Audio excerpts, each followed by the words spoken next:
नमस्कार, तपाईं हेर्दै हुनुहुन्छ एनबीआई न्यूज। म हेमन्त अधिकारी। हामीले तपाईंमा सन्देश दिनुको निम्ति विभिन्न क्षेत्रबाट बोलाएका छौं। आज हाम्रो माझ आउनु भएको छ केशव प्रसाद बडालजी। उहाँ नेपाल कम्युनिस्ट पार्टी एमालेका सिनियर नेता हुनुहुन्छ र हाम्रो एनबीआई न्यूज आएर तपाईलाई सन्देश दिनुहुन्छ। केशव प्रसादजी, हाम्रो एनबीआई न्यूजमा तपाईलाई स्वागत छ। नमस्कार। हार्दिक धन्यवाद छ एनबीआई न्यूज परिवार र हेमन्त अधिकारीजी समेत सम्पूर्ण आदरणीय दाजुभाइ दिदीबहिनीहरुमा आज अन्तर्राष्ट्रिय श्रमिक दिवसको सन्दर्भमा, मे डेको सन्दर्भमा संसारभरिका श्रमजीवी दाजुभाइ दिदीबहिनीहरु, नेपालमाकै सन्तान पनि 110 भन्दा बढी देशमा हुनुहुन्छ, स्वदेश र विदेशमा रहनुभएका सबै आदरणीय श्रमिक दाजुभाइ दिदीबहिनीहरुलाई आफ्नो हक, अधिकार, इज्जत, स्वाभिमान र समृद्धिको शुभकामना व्यक्त गर्न चाहन्छु। बिल्कुल केशव बडालजी, अहिले खासमा नेपालमा जुन हिसाबले यो कोरोनाको महामारी फेरि सुरु भएको छ, जो पिछले साल भन्दा अहिलेको झन भयावह स्थिति देखा परेको छ भन्ने हामीले खबर पाएका छौं। भारतमा त बढेकै छ। यो विषयलाई लिएर तपाईले के भन्नुहुन्छ? दुःखको कुरा हो, हाम्रो अहिले दोस्रो चरणको कोरोना एकदमै घोडदौडको रूपमा, व्यापक रूपमा वृद्धि भइरहेको छ। दिनदिनै थपिने क्रम रहेको छ। यो अत्यन्त दुःखद अवस्था हो।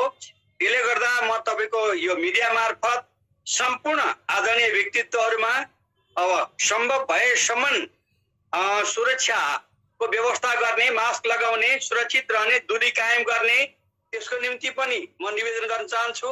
स्वदेश वा विदेशमा रहनुभएका दाजुभाइ दिदीहरु जहाँ सुरक्षित हुनुहुन्छ त्यहाँ सुरक्षित रहनुहोस् र सँगसँगै नेपाल सरकार र स्थानीय तह 761 वटै सरकारलाई, खास गरी स्थानीय तह, प्रदेश र संघीय सरकारलाई जनताको जीवधनको रक्षाको निम्ति र चाहिँ यो कोरोना महामारीबाट संरक्षण गर्नको निम्ति आफ्ना सम्पूर्ण चाहिँ स्रोत साधन र बुद्धि विवेकलाई अधिकतम प्रयोग गर्न म निवेदन गर्न चाहन्छु। र अहिलेसम्म जुन स्वास्थ्य कर्मीहरू, सफाई श्रमिकहरू जुन युद्ध स्तरमा जनताको जीवन रक्षाको निम्ति आफूलाई समर्पण गरेर अगाडि बढिराख्नु भएको छ, उहाँहरूप्रति म सम्मान जाहेर गर्न चाहन्छु, उहाँहरूलाई नमन गर्न चाहन्छु कि वास्तवमा स्वास्थ्य कर्मीहरूले हस्पिटलमा अरू विभिन्न ठाउँमा जुन योगदान गर्नुभएको छ, त्यसैगरी सुरक्षा कर्मीहरूले पनि आफ्नो ठाउँबाट जनताको जीवन रक्षाको निम्ति यो कोरोना महामारीबाट जोगाउन र जोगिनको निम्ति चाहिँ जुन प्रयत्न गरिराख्नु भएको छ, आफ्नो जीवनको परवाह नगरिकन, त्यसको लागि उहाँहरू सबैलाई म जे जति गरिराख्नु भएको छ धन्यवाद दिन चाहन्छु। र अरू बाँकी सम्पूर्ण नेपाली जनताहरू जो सुरक्षित र सुव्यवस्थित हुनुहुन्छ, तपाईहरूले अरू नागरिकको हितको निम्ति आफ्ना तर्फबाट सम्भव हुने योगदान गर्न र राज्यले पनि आफ्नो सम्पूर्ण बुद्धि विवेक शक्ति र साधनलाई अधिकतम सदुपयोग गरेर जनताको, खास गरी श्रमजीवी जनताको जीवन रक्षाको निम्ति अगाडि बढ्न म विशेष निवेदन गर्न चाहन्छु। बिल्कुल केशव बडालजी, तपाईँ एक सिनियर नेता हुनुहुन्छ खासमा यो कम्युनिस्ट पार्टीबाट र तपाईँ पुराना नेता पनि हुनुहुन्छ। र केशवजी, अहिले नेपालमा जुन सोच, जुन विचार, जुन तपाईले आस्था बोकेर नेपाल कम्युनिस्ट पार्टीमा आउनु भएको थियो र सरकार बनेको छ, अहिले त्यो हिसाब र त्यो विचारमा पूरा भएको छैन भन्ने या नेपाल कम्युनिस्ट पार्टीको सिद्धान्तबाट बाहिर गएको भन्ने मजदुर वर्ग र नेपाली जनताले गुनासो गरेका छन्, त्यो विषयलाई के भन्नुहुन्छ?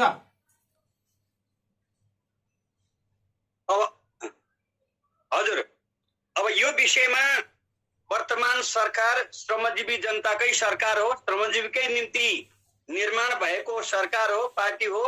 त्यसले गर्दा अहिले खास गरिकन पहिले स्थायी कर्मचारीहरूको मात्रै सामाजिक सुरक्षा व्यवस्था थियो। अहिले चाहिँ असंगठित श्रमिकहरूको पनि त्यो व्यवस्था अगाडि बढाउने अभियान वर्तमान सरकारले अगाडि बढाएको छ। यसलाई अझै व्यापक रूपले लैजानु पर्ने क्रममा छ।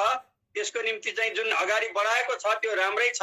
र अब यो मई दिवसको सन्दर्भमा नेकपा एमालेका अध्यक्ष तथा प्रधानमन्त्रीले डिक्लेयर गर्नुभएको छ, अहिले न्यूनतम पारिश्रमिक 13,000 बाट चाहिँ अब श्रावण 1 गतेबाट 15,000 चाहिँ डिक्लेयर गर्ने कुरा भइसकेको छ। त्यसै गरी चाहिँ उमेर पुगेका सामाजिक सुरक्षा भत्ता जुन चाहिँ हाम्रै पार्टीको तर्फबाट हाम्रै सुझाव अनुसार चाहिँ अब सुरु भएको ज्येष्ठ नागरिक सम्मान कार्यक्रम हो, त्यसलाई चाहिँ अब आउने बजेटमा 5000 पुर्याउने पनि अठोट भएको छ। यो पनि त्यो कमजोर र अशक्त उमेरका मान्छेहरूको हितको निम्ति चाहिँ महत्त्वपूर्ण साबित हुने छ। र नेपालमा अहिले असङ्गठित क्षेत्रमा झन्नै सम्पूर्ण श्रमिकहरूको झन्नै 50% जस्तो चाहिँ असङ्गठित क्षेत्रमा छन् र कृषि क्षेत्रमा काम गर्ने कृषि श्रमिकहरू पनि असङ्गठित अवस्थामा छन्। उहाँहरूको पनि सामाजिक सुरक्षा व्यवस्था गर्नको निम्ति आफ्नो उमेर अब 60-65 वर्ष भएपछि काम गर्न नसक्ने भएपछि पनि सुरक्षित व्यवस्था होस् भन्ने ढङ्गले अगाडि बढाउने कार्यक्रम बढाएको छ। र यसमा सहभागी बन्न र बनाउनको निम्ति चाहिँ सम्बद्ध सबै राज्यका अंग प्रत्यङ्गहरू पनि लाग्नुपर्ने हुन्छ र खास गरी श्रम मन्त्रालयलाई म विशेष जोड दिएर अनुरोध पनि गर्न चाहन्छु। र यी सबै चिजमा अब यो छोटो अवधिमा पनि धेरै प्रगति भएको छ। हेर्नुहोस्, अब त्यो चाहिँ आजको भोलि नै सबै सोचे जस्तो नभए तापनि सम्पूर्ण रूपले समाजवाद तर्फको यात्राको अभियानमा वर्तमान सरकारले जुन काम अगाडि बढाइरहेका छ त्यसको निम्ति चाहिँ मुख्य हाम्रो लक्षित समुदाय भनेको श्रमिक वर्ग हो। र अहिले नेपालमा योभन्दा 10 वर्ष पहिलेको जनगणना अनुसार 2068 को गणना अनुसार अब 4,71,000 भूमिहीन किसान भएको चाहिँ तथ्याङ्क आएको छ। त्यो सबैलाई भूमि उपलब्ध गराउनको निम्ति चाहिँ अहिले आयोग बनिसकेका छ र आयोगले 753 पालिका मध्ये 664 वटा पालिकामा सम्झौता पनि भइसकेका छ। र स्थानीय ढङ्गले स्थानीय तह र चाहिँ भूमि स्तर आयोगका साथीहरू लागिराख्नु भएको छ। यो पनि श्रमिक वर्गको निम्ति एउटा टेक्ने ठाउँ, बार्गेन पावर बढाउनको निम्ति चाहिँ महत्त्वपूर्ण हुने देखिएको छ। चाहे मुसहर समाज, डोम, खत्बे, हलकोर हुनुहोस्, चाहे राउटे, कुसुन्डा, दरेल, जिरेल, सुरेल, बनकरिया, चेपाङ, थामी समुदाय हुनुहोस्, अत्यन्त अल्पसंख्यक पछाडि परेका दलित समुदायहरू जो चाहिँ भूमिहीन किसानको ठुलो संख्यामा हुनुहुन्छ र सम्पूर्ण नागरिक जो भूमिहीन हुनुहुन्छ उहाँहरूलाई सम्बोधन गर्ने अभियानमा वर्तमान सरकार लागिराखेका छ। यसलाई अझै प्रभावकारी ढङ्गले लैजानको निम्ति राज्यका ब्युरोक्रेटिक क्षेत्रबाट चाहिँ पर्याप्त योगदान पुर्याउन 753 वटै पालिकाका जिम्मेवार प्रमुख, उपप्रमुख, मेयर, उपमेयरहरूलाई, अध्यक्ष, उपाध्यक्षहरूलाई पनि यसलाई बल पुर्याउनको निम्ति र कार्यकारी प्रमुखजीहरूलाई पनि म तपाईँको मिडिया मार्फत पनि अनुरोध गर्न चाहन्छु। बिल्कुल केशवजी, अहिले भारतमा खास तौरमा दिल्ली लगायत महाराष्ट्र र पन्जाबमा अहिले व्यापक रूपमा कोरोनाको एउटा चाहिँ त्रासदी बढेको छ र भारतले त कोसिस गरिरहेको छ भने नेपालमा के कस्तो असर परेको छ र नेपालमा सरकारले कस्तो त्यसलाई चाहिँ व्यवस्थापन गरेको छ त्यो विषयलाई बताइदिनुहोस्। अब यसबारेमा पहिलो नम्बरमा त भारत र नेपालको 1880 किलोमिटर खुला सिमाना छ र नेपालबाट भारतमा श्रम गर्नको निम्ति पासपोर्ट बनाउन नपर्ने, स्वतः गएर काम गर्न पाउने अवस्था भएको हुनाले अलिअलि जग्गा जमिन भएकै साथीहरू पनि जग्गा जमिन बाँझो छोडेर पनि त्यता लाग्नु भएको छ। म जो जति त्यहाँ हुनुहुन्छ उहाँहरूले आफ्नो सुरक्षा व्यवस्था गर्ने, जो चाहिँ त्यो ठाउँमा काम रोजगारी खोसिएर अप्ठ्यारो परेर आफ्नो मातृभूमि फर्कन चाहनुहुन्छ उहाँहरूको निम्ति चाहिँ सीमाबाट क्वारेन्टाइनमा बसेर 10 दिन बसेर बस्ने बसाउने व्यवस्था गर्नको निम्ति स्थानीय तह जसलाई चाहिँ जुन ठाउँबाट गाउँबाट प्रवेश गर्नुहुन्छ उहाँहरूलाई विशेष अनुरोध गरिएको छ। उहाँहरूलाई अझ प्रभावकारी ढङ्गले अब प्रवासमा रहनुभएका दाजुभाइ दिदीबहिनीलाई सम्मान गर्न, स्नेह गर्न, आदर गर्न र अप्ठ्यारो बेलामा सहयोग पुर्याउनको निम्ति सबैलाई म सम्बद्ध सबैलाई पनि अनुरोध गर्न चाहन्छु। हाम्रा सुरक्षा कर्मीहरू बिओपीमा बोर्डर आउटपोस्टमा रहनुभएका हाम्रा प्रहरी दाजुभाइ दिदीबहिनीहरूलाई पनि म यो विशेष अनुरोध गर्न चाहन्छु। र अर्को एउटा म के अनुरोध गर्न चाहन्छु भने आफ्नो देशमा सम्भव भएसम्म मैले किन भनिरहेको छु भने जग्गा जमिन छ, खेतबारी राम्रै छ, तर भिर पाखो उकाली ओराली खेतबारीको काम गर्न भन्दा प्रवासमा गएर काम गर्न सजिलो मान्ने जुन हाम्रो बानी छ त्यसलाई त्यागौँ। आफ्नै देशको माटोलाई उर्वरक बनाएर आफ्नै देशमा चाहिँ रोजगार सिर्जना गर्नको निम्ति प्रयत्न गरौँ। अहिले जे जति भयो भयो, अब आउँदा दिनमा फर्केर आउनुभएका साथीहरू आफ्नै देशमा रहन र समृद्ध नेपाल, सुखी नेपाली बनाउने अभियान अन्तर्गत विभिन्न कार्यक्रमहरू छन्, त्यो कार्यक्रमलाई ग्रहण गर्न र चाहिँ आफ्नो माटोलाई उर्वरक बनाएर आफ्नो जीवनलाई आफ्नै मातृभूमिमा चाहिँ रोजगार सिर्जना गर्नको निम्ति, स्वरोजगार सिर्जना गर्नको निम्ति प्रयत्न गरौँ र राज्यले पनि उहाँहरूलाई प्रोत्साहन गर्नको निम्ति चाहिँ आवश्यक योगदान गर्नको निम्ति सहकारी मन्त्रालय, कृषि मन्त्रालय, श्रम मन्त्रालय र कृषि मन्त्रालय सबैका सम्बद्ध व्यक्तित्वहरूलाई पनि म विशेष अनुरोध गर्न चाहन्छु। बिल्कुल बडालजी, तपाईँलाई थाहै छ कि दुनियाँमा खास तौरमा नेपाल यस्तो देश छ जो अहिले मिनरल्स, जो नेपालका खनिज पदार्थहरू छ त्यो अहिले उपयोग गरेको छैन र नेपाल पानीको विषयमा दुनियाँको दोस्रा नम्बरमा छ र अहिले वन सम्पदा पनि नेपालमा धेरै राम्रो छ भन्ने जानकारी छ र त्यहाँको जो हावा वातावरण छ स्वच्छ छ र अहिले नेपालमा के कारण छ कि नेपाल वास्तवमा स्विजरल्यान्ड बन्न सक्ने नेपाल अहिले जो छ पिछडिरहेको छ र अहिले कम्युनिस्टको सरकार आउँदा पनि केही गतिविधि बढेका छन् र एउटा उन्नतिको मार्ग र सुखी र समृद्ध नेपालको जो नारा छ त्यो त्यतापट्टि लम्कँदैछ भने पनि त्यति छिटो र त्यति चाँडो जुन हिसाबले वृद्धि हुन पर्ने त्यो भएको छैन। अनि त्यो मिनरल्स जुन हिसाबले यो उपयोग गर्न पर्ने सरकारले त्यतापट्टि ध्यान पनि गएको छैन। के कारण छ त्यो विषयलाई बताइदिनुहोस्। ध्यानै नगएको भन्ने कुरा चाहिँ होइन।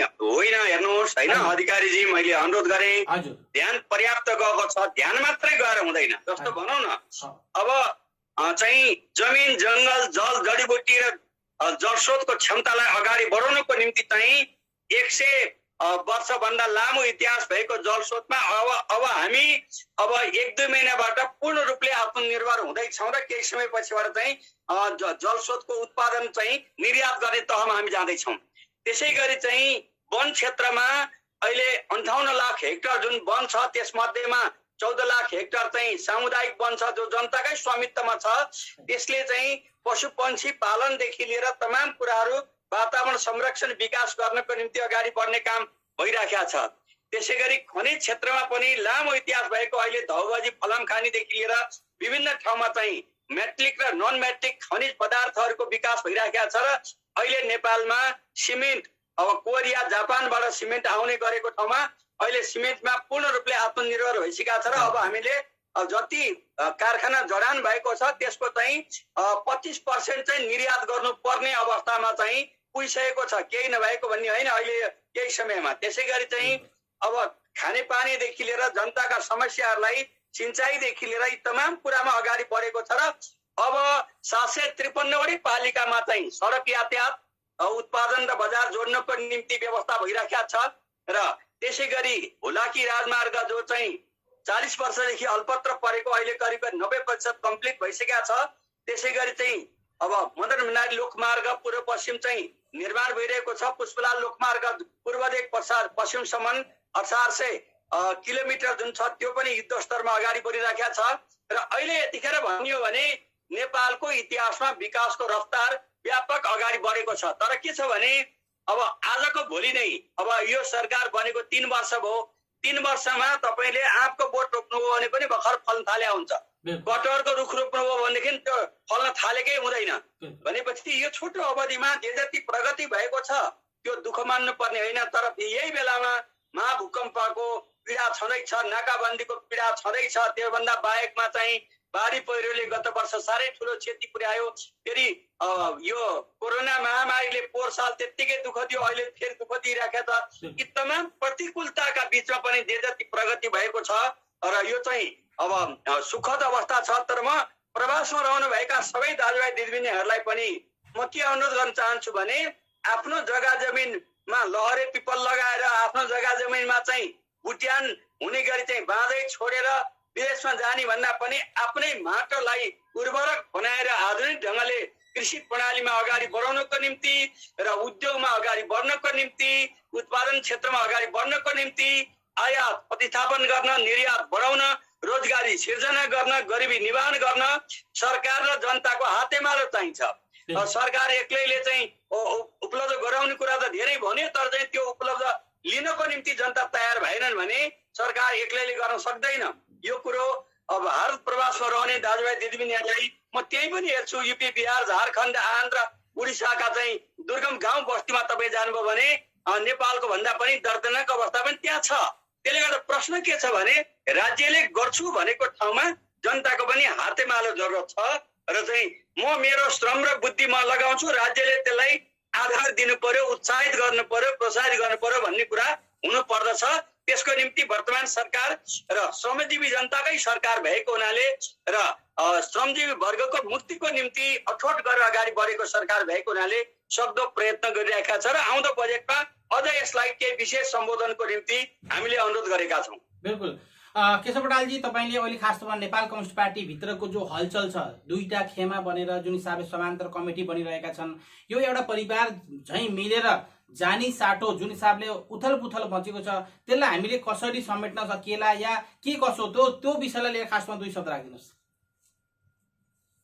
अब यहाँ मुख्य कुरो त के छ भने अब तपाईसँग चाहिँ चिज भएर मात्र हुँदैन, त्यसलाई प्रयोग गर्ने हात पनि चाहियो, प्रयोग गर्ने सिप पनि चाहियो। यसको निम्ति म अलिकति जोड दिउँ, दुःख नमान्नु होला। प्रवासमा जाने साथीहरूले फर्केर आउँदा एउटा सिप सिकेर आइदिनुहोस्, केही न केही सिप सिकेर आइदिनुहोस्, ताकि हामीसँग भएको कच्चा पदार्थहरू, हामीसँग भएको चिजलाई होइन, ह्युमन रिसोर्स जुन मानव क्षमता जुन छ, मानव सिप जुन छ, सिप र साधन दुईटा मिलेपछि मात्रै कुनै वस्तु उत्पादन हुन्छ।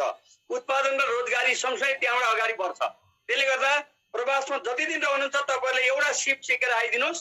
र अब यहाँ नेपाल सरकारलाई पनि सिप सिकेर आएका आदरणीय नेपाल आमाका सन्तान दाजुभाइ दिदीहरू, प्रवासबाट आउनुभएका साथीहरूलाई आफ्नै देशमा बसेर, आफ्नै गाउँमा बसेर, आफ्नै सहरमा बसेर चाहिँ उद्यममा लाग्नको निम्ति जरुरी हुन्छ। जस्तो यही काठमाडौँमा अब घरमा रङ लाउनु पर्यो भने त्यसको 60% श्रमिकहरू भारतबाट आएका हुन्छन्।